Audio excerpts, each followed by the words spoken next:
Hello. Today I wanted to talk a little bit more about therapy and counseling. A couple days ago, I did a post on how therapy can cause trauma, especially the wrong therapist causing additional harm. And I really wanted to talk about the difference between therapy and coaching.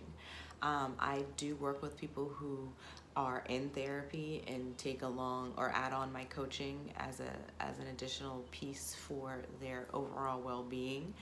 But I just wanted to touch on what the difference of therapy versus counseling.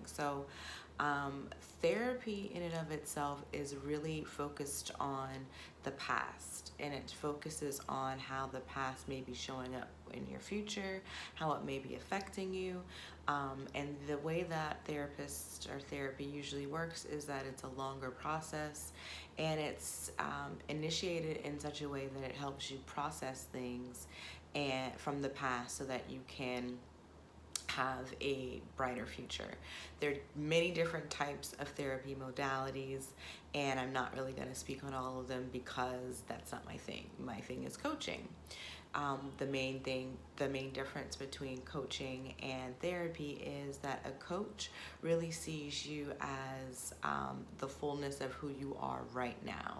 Now, with my coaching, I definitely look at your past, I look at your present so that we can determine what you want for the future.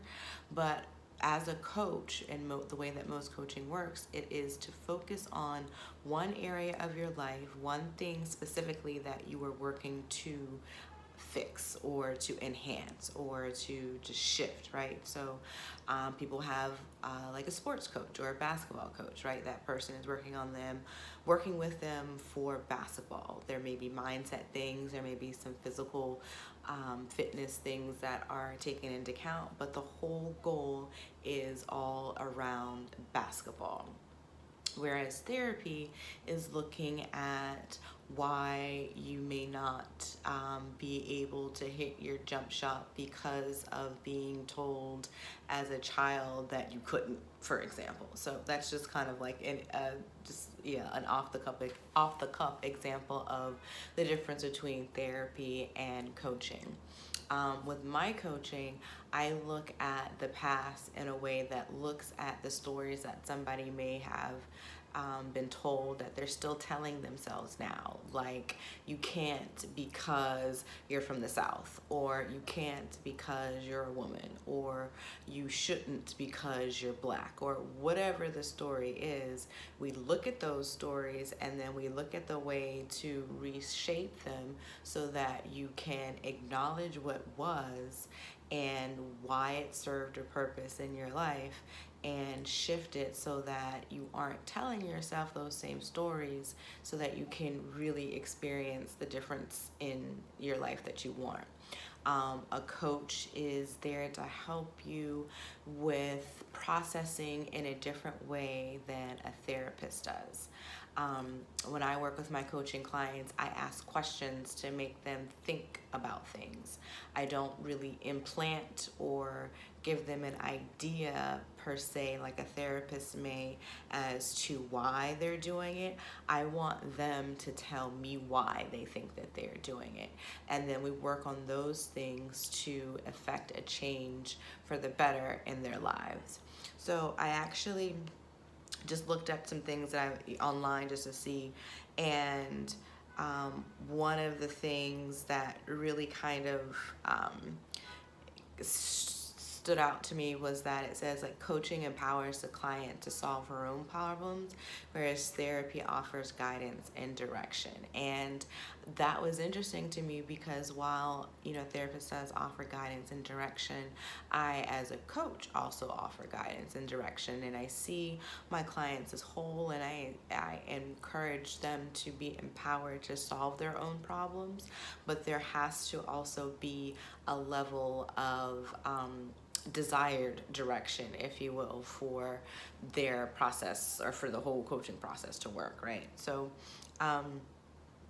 Another thing that was listed, which I was like, this is interesting, was that coaching focuses on the outer action with measurable results, whereas counseling focuses on the inner, the conscious and the subconscious mind.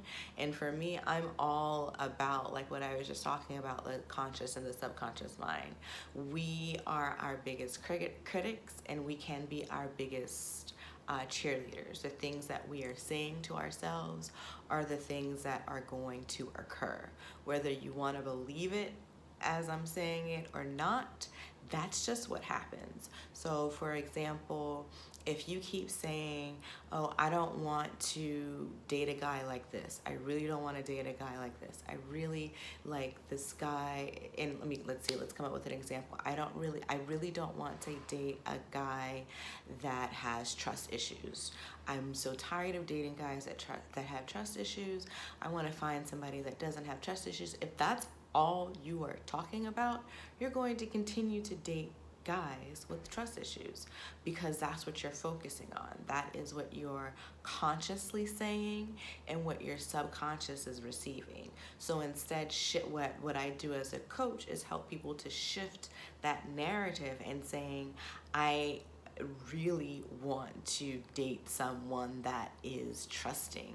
I really am excited about dating someone that is open to trust, and someone that is open to trusting me. So it's focusing on what you want and not what you don't want, because whatever you focus on is what you will receive. So that's, it was something that I read, and I was like, well, my coaching is a little bit different. And honestly, I have been told by some of the people that I've worked with that I have helped them more than their therapist has. I have also actually considered going to school for therapy. I ended up getting a master's in public health so that I could kind of attach mental health and things of that nature from a different approach, but that's a whole nother video. But my whole thing was that I did not want to be that responsible for people, that in the way that I see therapists and psychologists and psychiatrists are, there is a level of responsibility that I really think that I work better with allowing people to have that responsibility for themselves, but recognizing that there is a conscious and a subconscious thing in play is very important for me when I work with people, because if you aren't aware, you'll just keep doing the same cycles over and over again and not understand why you aren't progressing, or not understand why you're like stuck in the same situation. So you have to do something different in order to experience something different, and that is literally in every area of life. This one thing that I do agree with was that coaching takes place over the short term, whereas therapy takes place over the long term. My goal is to work with people for 3 to 6 months, sometimes a little bit longer after a break, but my whole thing is to empower people so that they have the tools that they need in order to succeed without being dependent on me, because that's not my role, that's not my goal, that's not my lane. Everybody has their lane. That's not the lane that I find myself in. I am here to support, empower, and to encourage versus handhold to a certain degree, like what can be sometimes the case with therapy. And sometimes people need their hand held. That is, I am not knocking that. I have gone through therapy. I have encouraged people to go through therapy, but I also encourage people to get a coach. I have a coach. My coach's coach has a coach. The coach's coach's coach has a coach, because there are still areas in your life that a therapist can't really help you with, that a friend can't really help you with. So it's really important to get the kind of support that you need in the area of your life where you want to experience change. Another thing is that coaches don't diagnose. I am not going to diagnose your mental illness or your disruption in mental health. That's not my thing. I do work with people who have experienced anxiety, depression, and PTSD because those have been my experiences and I'm comfortable working within those parameters. I have worked with someone who was diagnosed as bipolar, and I worked with them in conjunction with their therapist so that I made sure that I was not overstepping my boundaries and that they were still seeing their therapist and not, relying on one or the other of us for their holistic approach to their life. So I say that because, it is important to say that I am not a therapist. I do not diagnose, and that's not my lane. But what I do is support therapists and support their clients because there's often a different part of their lives that they need help with that a therapist just isn't equipped with, right? So if they're in business for themselves and they want to make changes in their business, that's not a therapist's role. That's my role. If it's someone that is struggling with their identity, there are things that a therapist can help with, but then there's things that I can support as a coach with as well. So I just wanted to make sure that, I came on and gave a little bit more info and just some things that I've noticed when I was looking at things online and just from my own experience with myself and working with clients that, there are differences between therapy and coaching, and I believe in both. I am a coach who has gone to therapy, so I do in fact believe in both. But I think that, a lot of times people get caught up in being in therapy and wanting a result from therapy that they're just not going to get, because that's not how therapy is set up. That is in fact how coaching is set up. So if you are in a place where you want some coaching in your life, my specialty is working with business owners or those that want to be in business, and I also work, or I'd say my second specialty or side specialty to that one and 1A would be working with people of color.